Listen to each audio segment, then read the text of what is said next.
Good evening, ladies and gentlemen. Welcome to the October 20th, 2015 Chino City Council meeting. Would you all please rise and join me in the flag salute? Ready? Begin. I pledge allegiance to the flag of the United States of America and to the republic for which it stands, one nation under God, indivisible, with liberty and justice for all. Thank you. Have a seat. We have ceremonials. And we'd like to start off with Red Ribbon Week, October 26th to the 30th, 2015. I'd like to call up Nicole Hendricks, Community Services Coordinator with the City of Chino, Brooke Arce, Crime Prevention Specialist with the Chino PD, Jenny Mott, Nurse, Tobacco Use Prevention Education Grant Coordinator with the Chino Valley Unified School District. Well, I hope you make more money if you get that big title. Ladies. We have a proclamation, and it reads, whereas on behalf of the citizens of Chino, I am pleased to join the Community Services Department, the Chino Police Department, and the Chino Valley Unified School District in an effort to reduce drug use by proclaiming October 20th, 6th through the 30th, 2015 as Red Ribbon Week. And whereas the City of Chino works closely with the Chino Valley Unified School District to offer quality prevention and education programs for youth such as Project Alert, a substance abuse program designed to give junior high students an understanding of the negative effects of drugs, as well as actual skills for resisting peer pressure. And whereas the Chino Police Department provides crime prevention outreach, which offers safety presentations and educational materials on topics including drug and alcohol awareness by providing Red Ribbon Week. I want to talk like Elmer Fudd.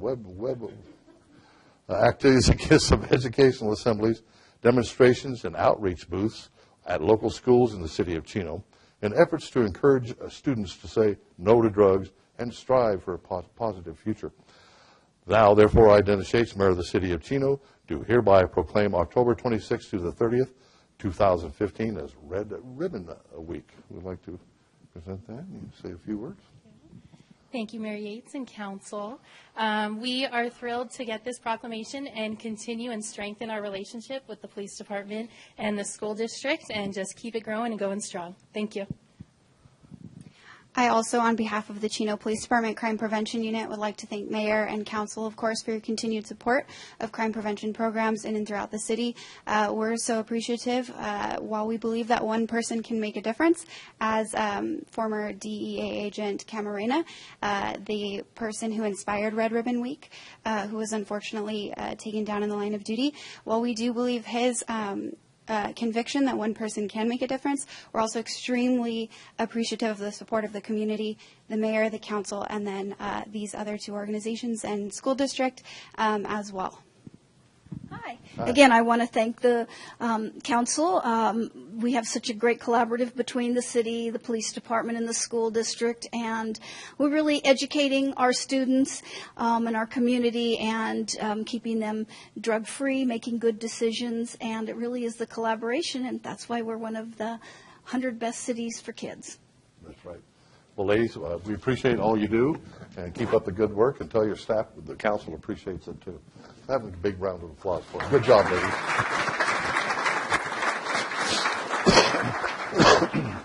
Next, Lights On After School Day, October 22nd, 2015. I'd like to call up Sylvia Avelos, Acting Community Services Manager with the City of Chino, Terry Tremblay, After School Management Manager with the Chino Valley School District, and Casey Powderly, Lifestyle Director for the Chino Valley YMCA.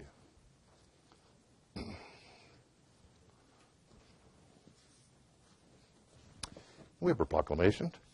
Whereas on October 22nd, 2015, Chino will join over 1 million Americans to celebrate the 16th annual Lights Out on After School event, a national what is wrong with me? I still can't say it. Commemoration, there you go, of after-school programs and activities, promoting the importance of quality after-school programs in the lives of children, their families, and their communities.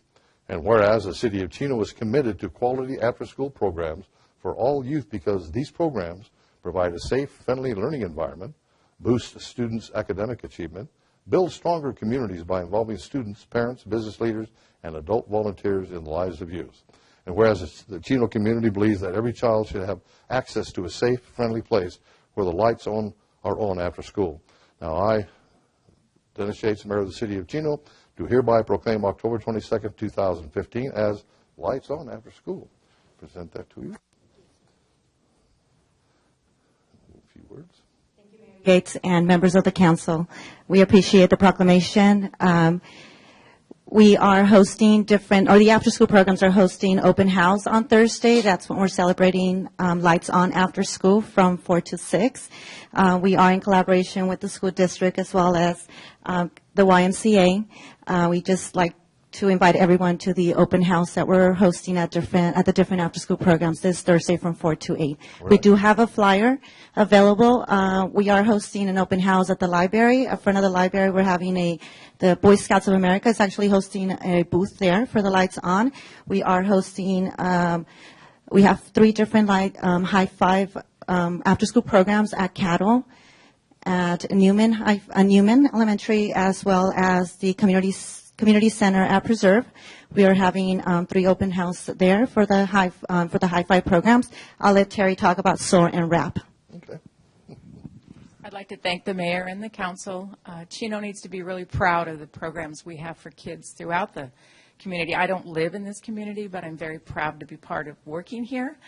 I operate SOAR, and RAP is our junior high program at Ramona. And all of our programs will have activities on Thursday, and we invite everybody to come out and have fun with the kids. Appreciate that. Thank you, Mayor. Thank you, Council.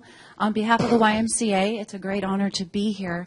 American After School Alliance tells us that 19% of our kids just in the state of California go unattended after school. So what a great city that we live in, that the mayor and the council and all these agencies work together to support programs that support after school. Like they all said, we are all hosting events. The Y will be hosting an event as well to celebrate these kids.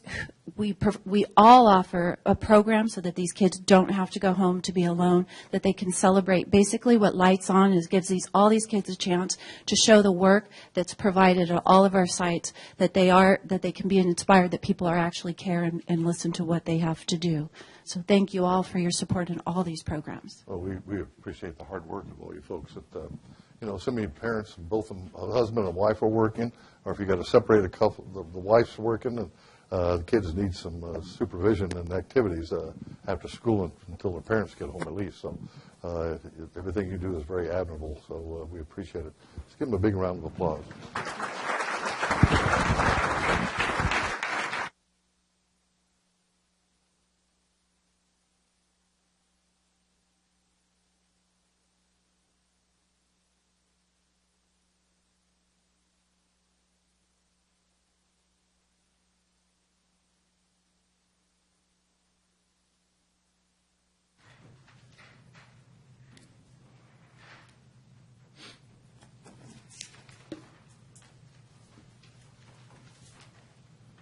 Next on the agenda is public communications. This is the time to address the City Council on an item that does not appear on the agenda due to the Brown Act and council policy. We cannot act on anything that is not on the agenda. I got a request to call up Josh Sears of Calvary Chapel, Chino Valley. He would like to invite anyone who wishes to join on the invocation to please rise. Pastor? Mr. Mayor, council members, it's a pleasure to be here this evening to pray with you and with the community. Father, we thank you, Lord, for this day that you've given us, Lord.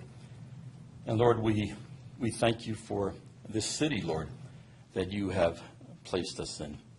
Father, I would lift the mayor and the council members to you, Lord, and ask that this evening, Lord, as they discuss the business of the City of Chino, Lord, that you, Lord, would direct their decisions, Lord, on the things that need to be talked about this evening, Lord. I pray, Lord, that they would be mindful, Lord, of the responsibility that you have given them, Lord. And as they make these decisions this evening, Lord, I pray that they would be beneficial, Lord, to the citizens of this city, Lord. So, Lord, I ask your blessings on each council member and the mayor. And I pray, Lord, at the end of the day, Lord, that all the decisions, Lord, would come from a unified council, Lord. And, Lord, I pray that most of all, Lord, that at the end of the day, the decisions that they make, Lord, would be pleasing in your sight. And, Lord Jesus, we ask these things in your holy name. Amen. Amen. Thank you, Pastor. Thank Have you. a seat, folks. I have a few requests to speak. What's wrong with the microphone? Look at it. I have a hard time with it. I know. What's up with that? Okay, I've got a request from the Chino Valley Chamber of Commerce, Zeb Welburn. Can't read your writing, so I don't know what the subject is. I'll try to read it next time. Is this where I go? Yep, you got it. Excellent. So I'm going to be really brief. My name is Zeb Welborn. I took over as the chairman of the board for the Chino Valley Chamber of Commerce in July. And one of the things that I really wanted to do was talk in our community about things that we can do to improve our business community and the role that the chamber plays in that. So I really wanted to find out from our businesses what are some things that we can do to improve as a chamber, but also what are some things that we do well. And one of the things that I got from multiple sources was that we need to work closer with our cities. And so I'm here to introduce myself as the chairman of the board for the Chino Valley Chamber of Commerce and say that I'm here to do what I can to work with you to help grow our business community. So if there's anything that I can do in that capacity, anything that, and that goes for anybody in this room, if there's anything that we can do to help grow business in Chino and the Chino Valley, I'm all ears. So feel free to talk to me if you get a chance. Thank you so much for your time. I appreciate it. Thank you. We appreciate your presentation. Next is Joanna Vanzuela, representing Assemblymember Enriquez. Good evening, Council, Mayor, and members of the audience. My name is Joanna Valenzuela, and I am here as a field representative from Assemblymember Freddie Rodriguez's office. I'm here today to invite you to the Earthquake Preparedness Workshop Assemblymember Freddie Rodriguez will be hosting Thursday, October 29th from 6 to 8 p.m. at 100 Red Cross Circle in Pomona. Come learn about the important steps you can take to help your family be ready in the event of an emergency. I have extra flyers for anybody who would like one, and I will go ahead and place them out in the front by the door. Thank you, and have a good evening. We appreciate the information. Next is Sol Guerrera. Is that right, Sol? Quite close, yes. Sal? Sol Guerra. Sol, that's it. Yes. Good evening, Mayor, Council, and attendees. My name is Sol Guerra with Congresswoman Norma Torres. I also have another invitation to extend out. It is the Congresswoman's El Nino Preparedness Seminar, which will be held Saturday, November 7th from 10 a.m. to 12 p.m., who's very kind of Chief Comstock to allow us to have it in her home at the Chino Police Department. Very exciting and pertinent information will be delivered that day. Probably the biggest highlight and guest that we will have there is Mr. William Patzert, who is considered the father of El Nino. He's the one who actually coined the phrase El Nino to that storm. He's the father. Yes, we can put that in quotations. And so many other very important agencies such as FEMA, NOAA, we are going to have local and state representatives there to share more information, along with Chino Valley Fire Department. So I hope that you all will be able to attend and share this with your social media web pages, Facebook, all that outlook. So any questions, feel free. It is RSVP'd. I have flyers, and should you decide to come, let me know so then I can take the appropriate steps for the dignitaries. Thank you again. Thank you. That's all the written requests I have. Anybody else wishing to address the council on any item not on the agenda?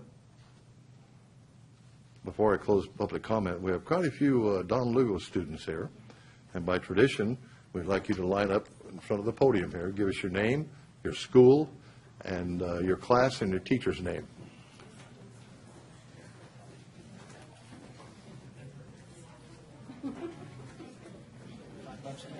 Yeah. of our school. All right. Hello, my name is Victor Mendoza. I am a senior at Don Antonio Lugo High School. I am representing my government class. My teacher is named Mr. Today, and That's it? that's it. Okay, Thank you. I thought there was more. Thank you. Yeah. My name is Jacob Castro, and I'm from Don Antonio Lugo High School. I'm here on the behalf of my economics class for Mr. High Street, and yeah. Very good. Thanks for being here. Yeah. Hello, I'm Diego Tobar. I am from Don Antonio Lugo High School. I am a student of the class of 2016. I am here on behalf of my economics teacher, Mr. High Street. Good to have you. My name is Kathy Rocha. I'm from Don Antonio Lugo High School, and I am on behalf of the economic class, Mr. High Street. Thank you. Good evening, Mayor and members of the council. My name is Bridget Rojas. I am from Mr. High Street's economics class, and I would just like to thank you for allowing us to speak on behalf of the teen population. That was nice of you. Thanks for being here. Hi, I'm Leah Cardenas from Don Lugo High School, and I'm here on behalf of Ms. Ragsdale's economic class. Welcome. Hi, my name is Priscilla Relas. I'm here for Don Antonio Lugo High School for Mr. High Street's class, economics. Welcome. Hi, good afternoon. My name is Naomi Gonzalez. I'm from Don Antonio Lugo High School, and I come from on behalf of Mr. High Street's class in economics. Welcome. Hello, I'm Richard Alvarado, and I'm a senior at Don Lugo High School, and I come from government for Ms. Carpentier. Welcome. Hello, I'm Daisy Ramirez. I'm from Don Antonio Lugo, and I'm here on behalf of Mr. High Street's economics class. Welcome. Hi, I'm Jennifer Canario. I'm here from Don Lugo High School on behalf of Mr. High Street's econ class. Thanks for being here. Hello, my name is Viviana Sikina. I'm here on behalf from Mr. Today's government class from Don Lugo. Thank you. Welcome. Hello, I'm Cassidy Adams from Don Lugo, and I come from Mr. High Street's economic class. Thank you. Hi, I'm Vanessa Fuentes. I'm coming from Don Lugo for Mr. High Street's class for economics. Good to have you. Good evening. My name is Angel Avalos. I come from Don Lugo, and I'm here on behalf of Mr. High Street economics class. Welcome. Hi, my name is Gabriel Vallejo, and I'm here for Ms. Carpentier's government class. Thanks for being here. Hello, I'm Josue Madrigal, and I'm here from Don Antonio Lugo High School. I'm currently a senior, and I'm here on behalf of Mr. High Street's economic class. Welcome. This guy looks like a football player. I'm Jordan Williams. I attend Don Lugo High School, and I'm here on behalf of Mr. Day's class. Do you play football for Lugo? No, I stopped.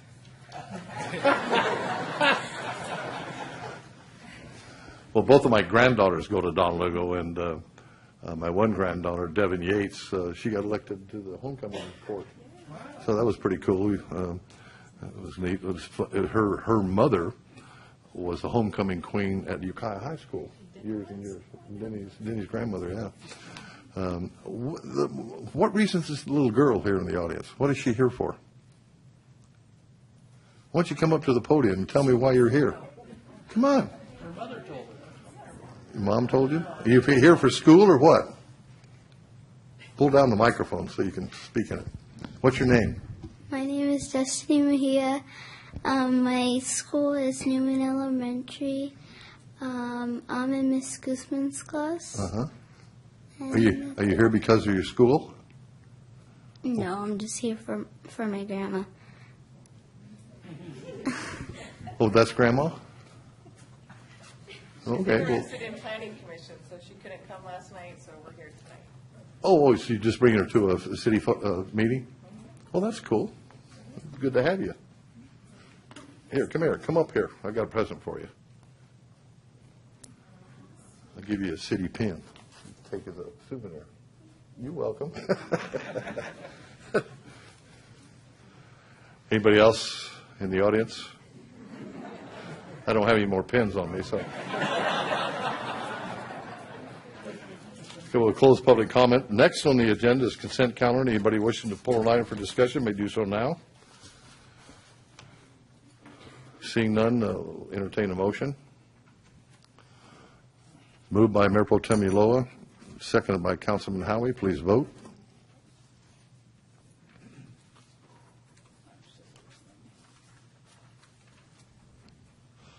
Passes 4 yes with 1 absent, that being Councilman Duncan. Under new business, community opinion survey results. Our staff report this evening is by Ted Bastarkey, Community Services Manager. Ted? Good evening, Mayor and members of the City Council. As early as 2005, the city conducted community surveys to determine the level of satisfaction with city services and to identify issues that community members feel are most critical for city leaders to address. The information provided through these surveys has helped to provide the City Council with vital information regarding the community's stance on particular issues.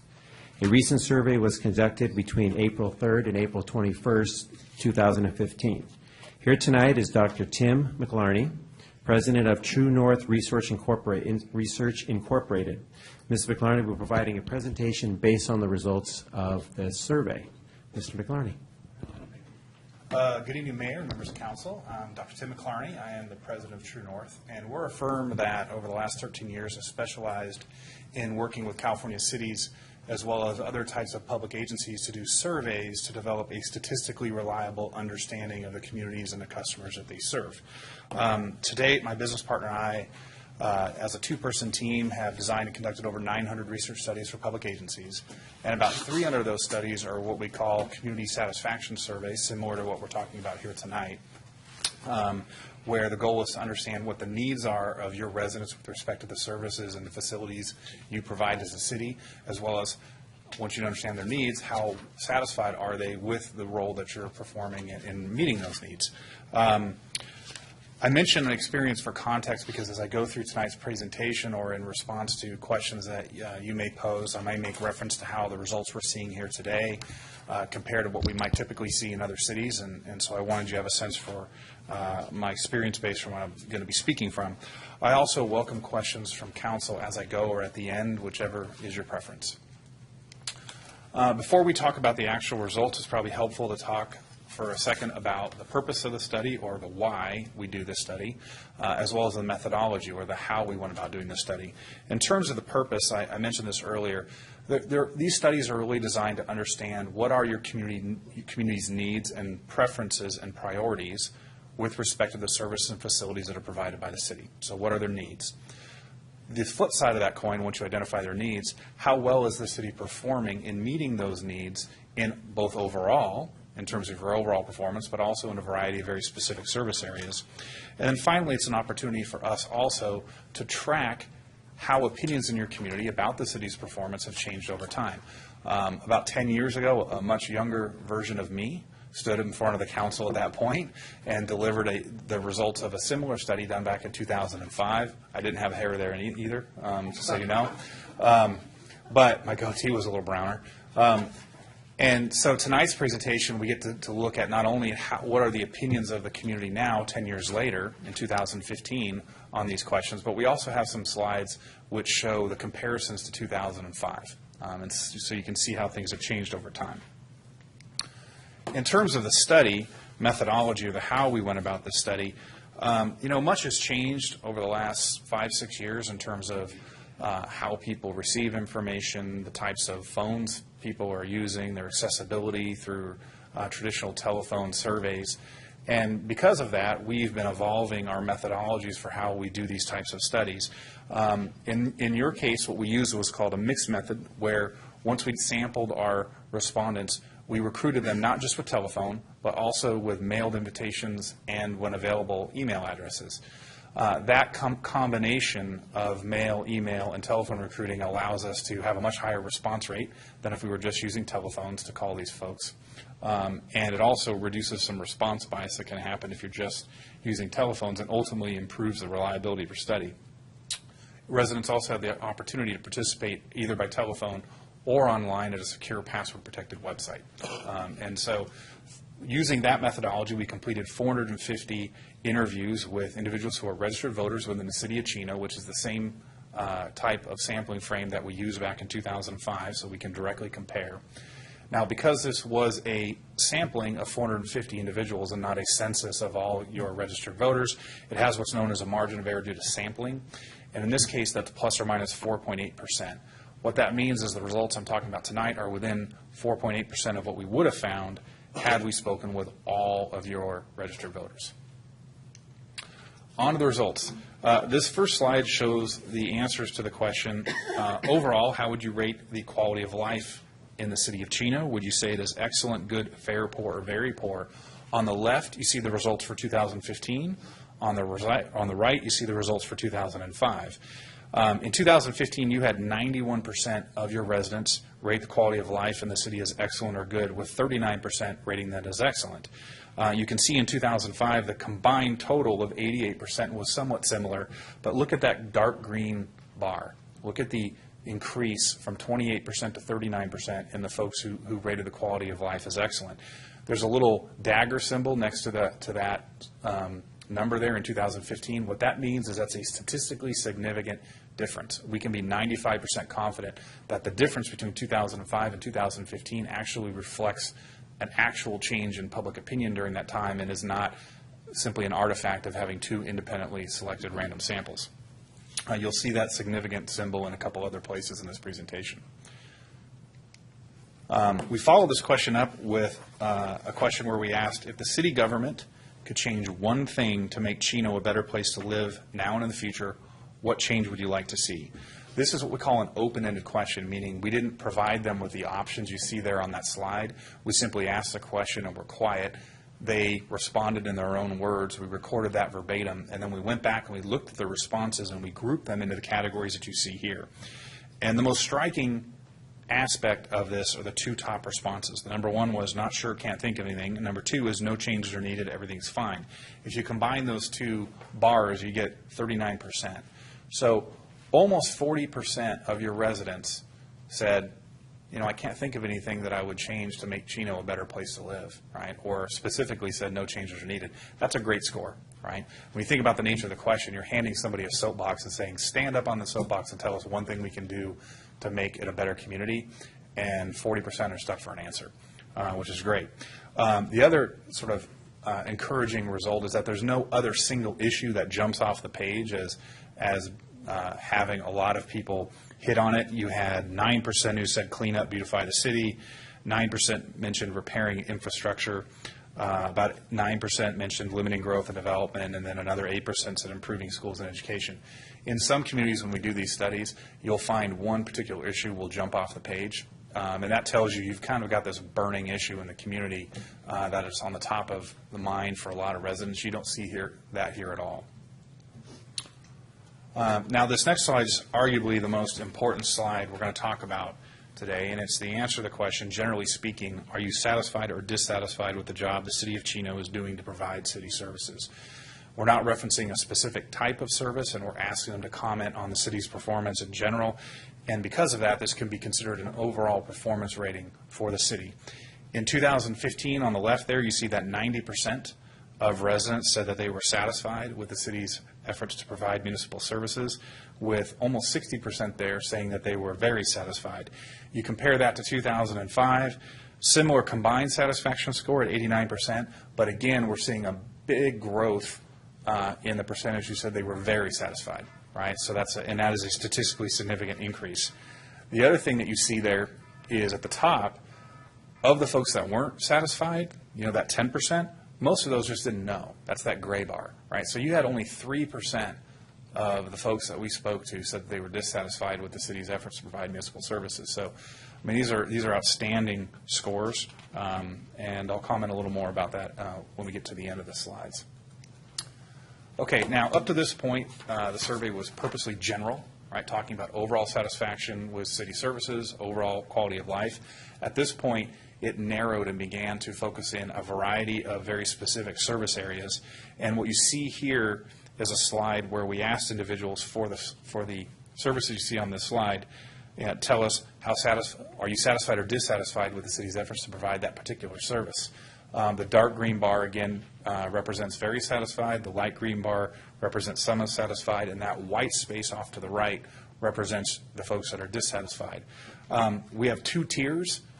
So this is the top tier in terms of the combined percentage of folks who said that they were very or somewhat satisfied. And you can see that every single service on that list had at least 90% of residents say that they were satisfied with the city's efforts to provide the service. The number one was providing emergency medical services, and then garbage and recycling services, keeping public facilities clean and attractive, maintaining parks and open spaces on down. Now, there was also a second tier. These were, by the way, asked in random order, and we're just sorting them from high to low here based on that combined percentage of very and somewhat satisfied. Second tier, you see on this next page. I think the most striking aspect of this is that even if you go to the bottom of the list, right, the one aspect that had the lowest level of combined satisfaction, which was managing growth and development in the city, you still had 78%, or almost 8 out of 10 respondents say that they were satisfied with the city's efforts in this respect. Most of the time when we ask a battery of services like this in the communities, you're going to get to the bottom and there's one or two that really kind of fall off, right, that the satisfaction levels are a lot lower. Traffic is a great example of that, where cities will often get a lower score, and we just don't see that here. So you have across the board very high scores. Shifting gears, we took the opportunity in this survey to ask about land use topics, and in particular, the types of development in the city and how residents view the current amount of development of different types. And so the nature of the question was, as I read the following list of development types, please tell me whether you feel there's currently too much, about the right amount, or too little of this type of development in Chino. And there's sort of three tiers that are a little hard to see here, but if you look at the top, entertainment uses such as music and arts, you had over half of folks say there's too little of this type of development in the city. You had about the other half were saying that it's about right, not sure, and almost nobody said that there was too much. Follow that up by hotels, hospital, medical offices, restaurants, and retail stores. All of those types of developments sort of lean toward the side of saying there's not enough or it's about right, right? Because the percentage who said that there's too much was fairly low. Then you had traditional family homes and mixed-use residential commercial. There's kind of a balance there, right? The percentage, most people say it's about right, and the percentage who say that there's too little is pretty similar to the percentage who say that there's too much. And then at the bottom you have a couple categories where they lean kind of in the direction of residents thinking there may be too much of this already, commercial offices, apartments, and condominiums. This just gives you a sense for what residents see in the city currently, right, and where they see an opportunity for certain types of development types for parcels that will be developed in the future. Now, when we asked residents whether they had contact with city staff in the last year, about a third, 31% said yes. We went on to ask those individuals to critique staff in terms of how knowledgeable they are, how helpful, how professional and accessible.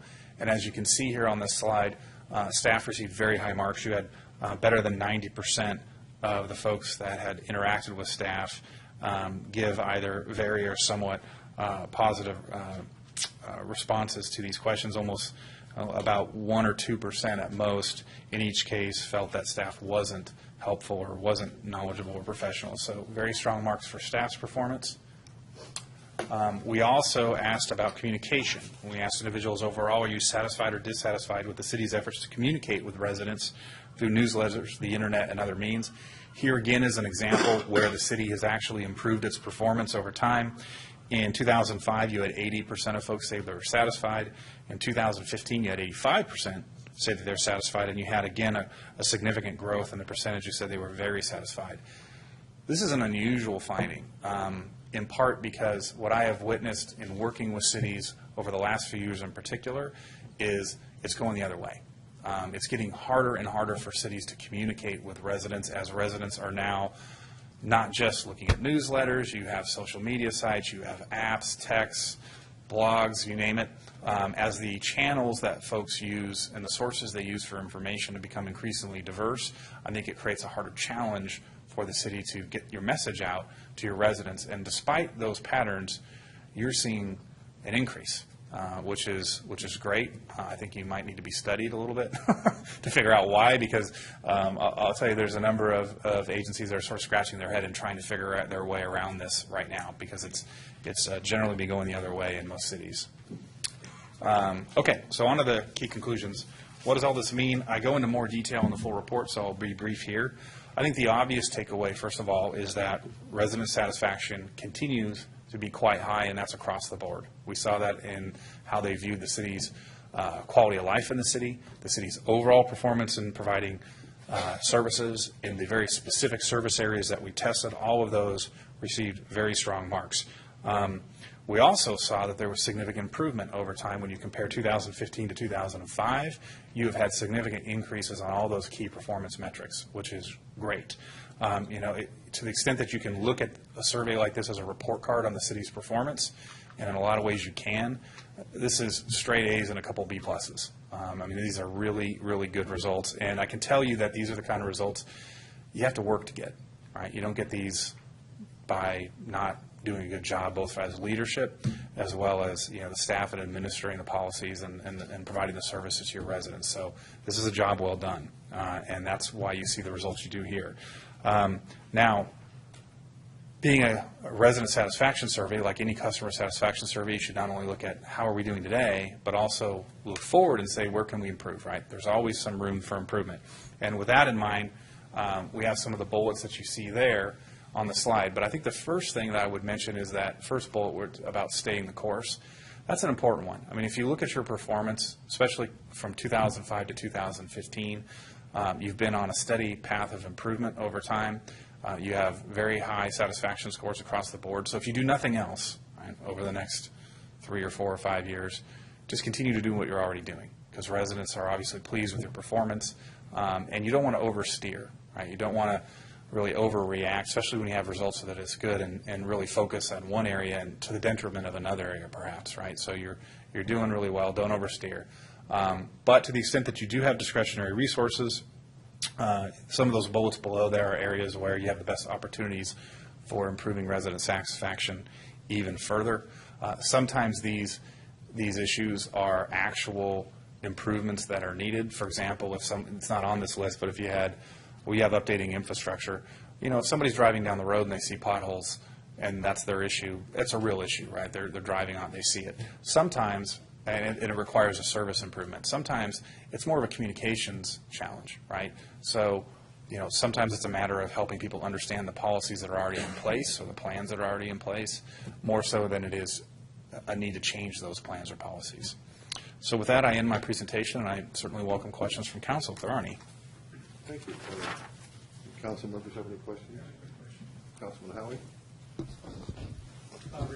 Regarding the public safety, I noticed you didn't put on that particular slide, but it seemed like on public safety, how did we compare with other cities on public safety? I think it was figure 13 in your presentation. Oh, in the report itself? Yeah. Let me take a look at that real fast. Pretty typical. I would say what you tend to find is you have, during commercial retail areas during the day, you have almost everybody, 95+% of folks saying they feel safe. The moment you turn the lights out, right, it's after dark, the perceptions of safety go down a little bit, but your drop in some ways, and this is just my eyeball perspective, is not as large as we see in other areas, right? You're always going to have a drop after dark because people just don't feel safe walking alone at night sometimes in those scenarios. But overall, these look really good. Okay. Yep. So nice. Anybody else? I haven't had a chance, pretty detailed. I haven't had a chance. I wanted to know if you remembered. I think we asked a question about whether we should continue with the sale of safe and sane fireworks. Mm-hmm. Do you happen to have that I do. percentage? I do. So we covered this a couple of different ways, and I remember this has been an issue going back to, I think, the first time we did this study.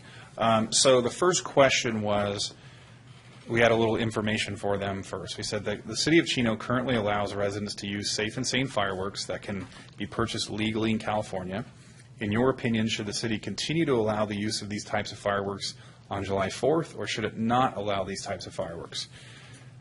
With that statement, you had about two-thirds, 69% say yes, allow the use of fireworks. You had about 28% said no, don't allow it. And you had another about 7% who weren't sure, preferred not to answer. So about two-thirds in support, one-third opposed. Now, we followed that up with a question which kind of provided a little background of saying, the problem with allowing safe and sane fireworks is that it makes it easier for people to use illegal fireworks that can be dangerous to the public. It also makes it hard for law enforcement to detect and stop the use of illegal fireworks. Knowing this, should the city continue to use safe and sane fireworks on 4th of July, or should it not allow these types of fireworks? So we kind of provide a little information to help them understand the issue. That softens support for the fireworks a little bit, but it still is leaning that way. You had 62% at this point who said, yes, still allow safe and sane fireworks. You had 36% who said don't allow them, and about 2% who were unsure. Very good. All right. Any other questions? Thank you. Appreciate your presentation. Very welcome. Thank you. I guess we need a motion to approve the receive and file this.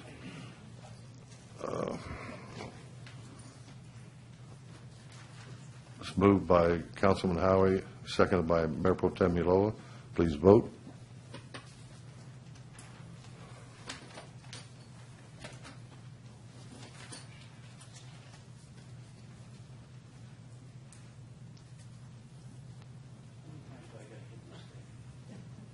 Yeah, hit it. Don't hold it. Just hit it. There you go. It's approved. Approved 4 yes with 1 absent.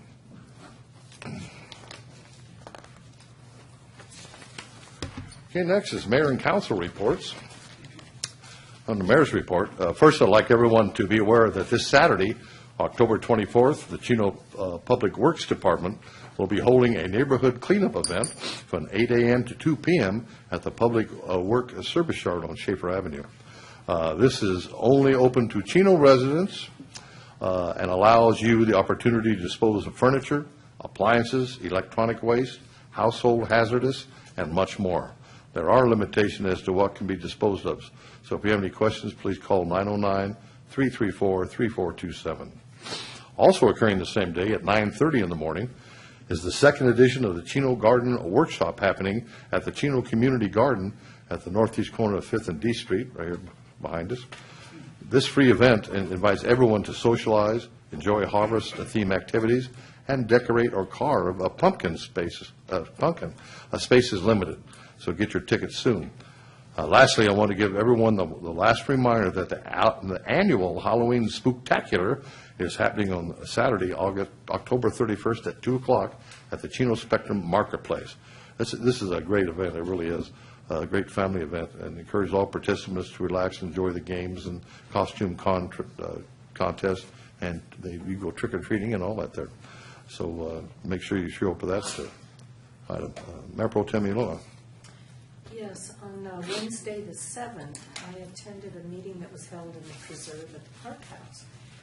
We had received complaints about traffic and various things, and so our city manager got our staff together and had a meeting in the preserve Park House. I think it turned out really well. Staff did an excellent job of presenting information to the residents.